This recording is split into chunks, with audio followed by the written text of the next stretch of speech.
അച്ഛന്മാരെ നമ്മളെ കിട്ടിങ്ങൽ ബീച്ചിൽ ഇവർ രണ്ടാൾക്കാരും വലയിട്ടിട്ട് പിടിച്ച മീനുകളെ ഞാൻ കാണിച്ചു തരാം കേട്ടോ. ഇപ്പോൾ രണ്ടാമത് ഇവർ വലയിടാൻ വേണ്ടി പോവാണ്. ആ കാക്കണ്ടല്ലോ അതാ പോകുന്നത്.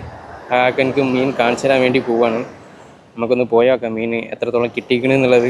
അയ്യവ ഇത് നോക്കി നിങ്ങൾ ഞണ്ടുണ്ട്, പാറയുണ്ട്, ഏട്ടുണ്ട്, പൂയാനുണ്ട്, അങ്ങനെ പല ഐറ്റം മീനുകൾ കേട്ടോ. എല്ലാം നല്ല ടേസ്റ്റ് ഉള്ള മീനാണ് കേട്ടോ. ഇത് മാത്രമല്ല കേട്ടോ, ഇതിന്റെ കൂടെ വലിയൊരു മുതൽ വേറെയും കിട്ടിയിട്ടുണ്ട് കേട്ടോ. അതിനെ വേറെ സ്ഥലത്തായിട്ട് ഇട്ടിട്ടുള്ളത്. ഇത് വരുന്ന സാധനം വലിയൊരു കിഡിലെ ആമെന്നുണ്ട് കേട്ടോ. എങ്ങനെയായാലും ഒരു മുക്കാൽ കിലോന്റെ അടുത്ത് എന്തായാലും ഉണ്ടാവും കേട്ടോ സാധനം. ഇതേ സൈസുള്ള വലിയ ആമന്നണ്ടുകളെ കിട്ടിയാണ്ടല്ലോ, കിട്ടിയ പാടന്നെ അവന്മാരെ രണ്ട് കാലുണ്ടല്ലോ, ഇറുക്കുന്ന കാല് അത് രണ്ട് കെട്ടി വെക്കൂട്ടോ, അല്ലെങ്കിൽ പണി കിട്ടുക. ഈ ഞണ്ടിന് ഒരു പ്രത്യേകത ഉണ്ട് കേട്ടോ. ഈ ഞണ്ട് വലുപ്പം വെക്കുന്നതിനനുസരിച്ച് അതിന്റെ മാർക്കറ്റ് റേറ്റ് ഇങ്ങനെ കൂടി ഇങ്ങനെ വരും കേട്ടോ.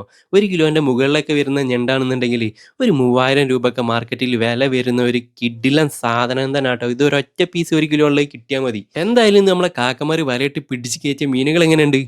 പൊളിയല്ലേ?